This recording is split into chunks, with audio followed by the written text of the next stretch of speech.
The judge just ruled Blake Lively is getting all of the documents and they are bad. Blake Lively had issued a subpoena to Andy Signore and his YouTube channel, Popcorn Planet, for all of his communications with Justin Baldoni and his whole team. And the judge in Florida, where he tried to quash the motion, has just dismissed his claim and granted Blake Lively's subpoena. The judge did not hold back in his findings. I'm going to read you exactly what he said in a moment, but just a quick refresher, Justin Baldoni is being sued along with his whole team, including Melissa Nathan, who was his crisis manager. She's already admitted to being in contact with these 4 content creators: Andy Signore, Perez Hilton, Billy Bush, and Candace Owens.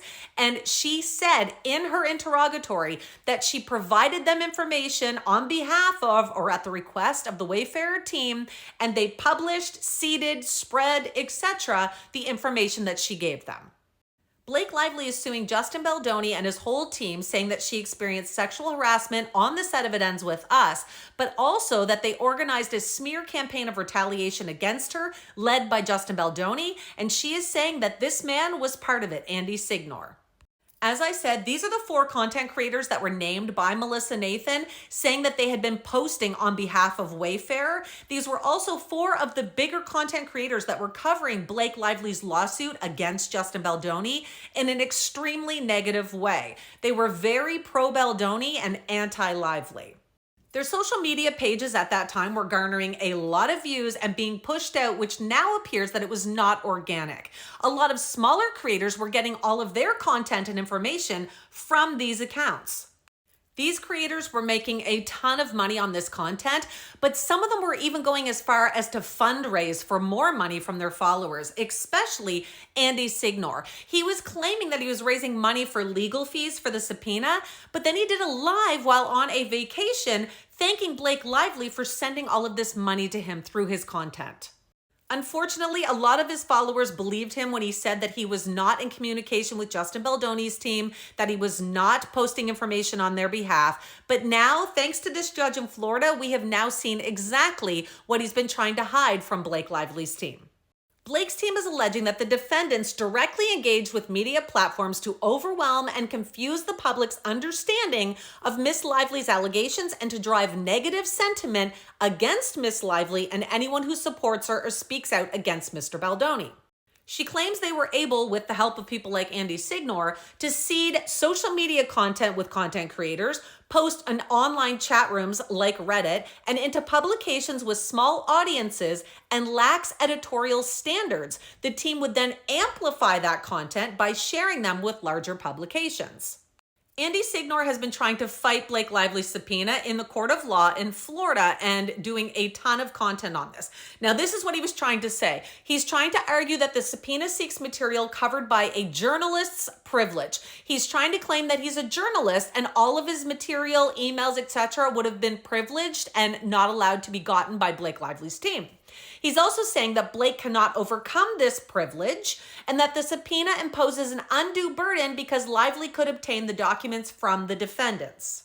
Blake's team opposed this, of course, and was saying none of that applies. And the judge specifically said that it is the burden of Andy Signore to prove privilege in this case, and said a blanket assertion of privilege is insufficient, and they had to establish why any of this communication would fall under privilege.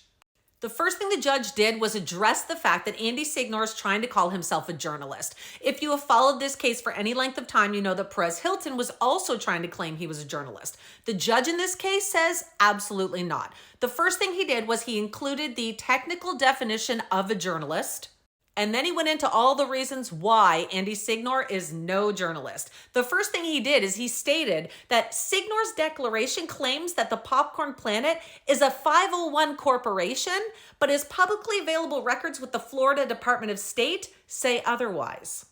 In a footnote on page 8, the judge went as far as saying Popcorn Planet is little more than a YouTube channel.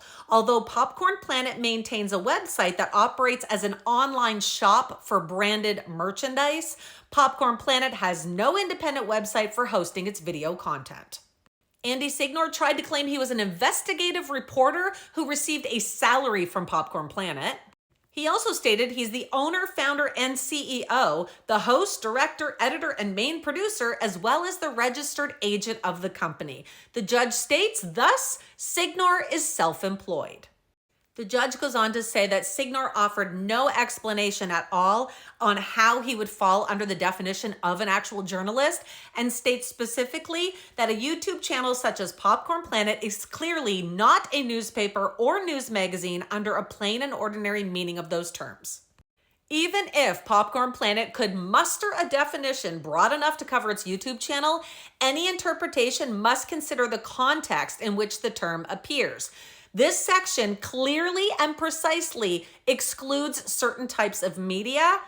The definition of professional journalist includes within it to be distinguished in part by the exercise of editorial standards and control, which Popcorn Planet clearly do not show. He does not practice the editorial standards normally associated with a professional news organization. Then the judge goes into dates here, saying Andy Signore didn't care about any of the deadlines. Blake Lively issued her subpoena to him on July 3rd, and he had until July 23rd to issue a motion to quash, and he didn't. He missed the deadline, and he waited 2 more days. So on July 25th is when he issued this, and the judge said, as of October 22nd, Popcorn Planet had not produced a privilege log identifying anything he was claiming was privileged, nor had he asked even for an extension to do this. He adds in some more dates that Popcorn Planet had to meet, and then he says that during a November 7th status conference, the judge told Popcorn Planet that the privilege log was inadequate, and look what his lawyers responded. They told the judge that it was nonsense or absurd to suggest that he had to log or itemize each and every text message subject to the privilege. Everyone has to do this in a case like that.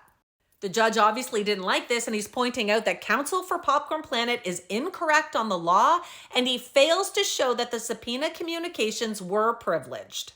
He didn't even provide a privilege log until 3 months after being ordered to do so.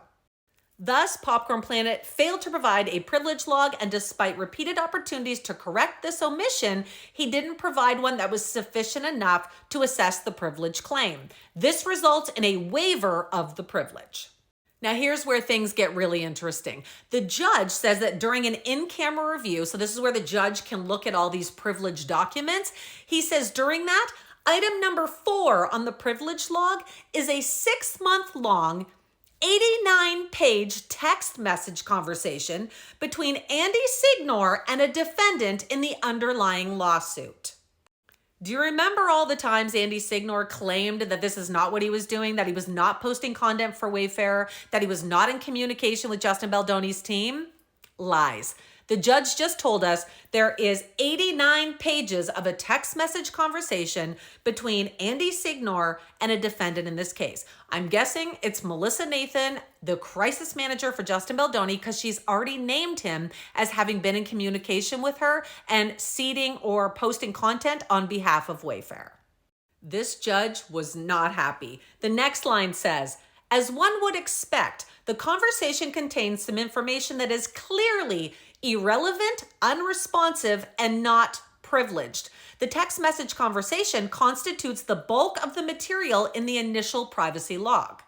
The judge says that some of the documents Popcorn Planet is claiming are privileged are the exact same as some of the documents that he's already handed over to Lively.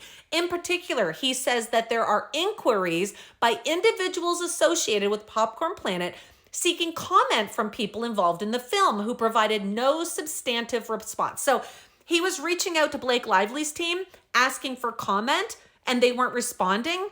And he did the same thing to Justin Baldoni's team, but was claiming those were privileged because of the response back he was getting.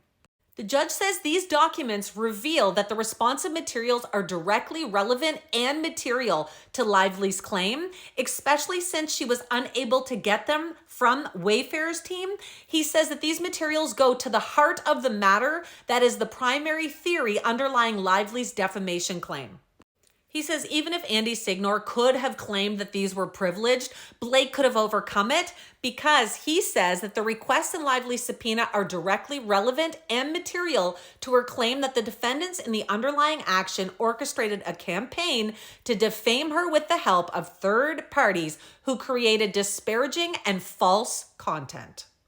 Andy Signore now has to hand over every single thing he has, including all attachments and everything listed in the privilege log, to Blake Lively no later than December 17th.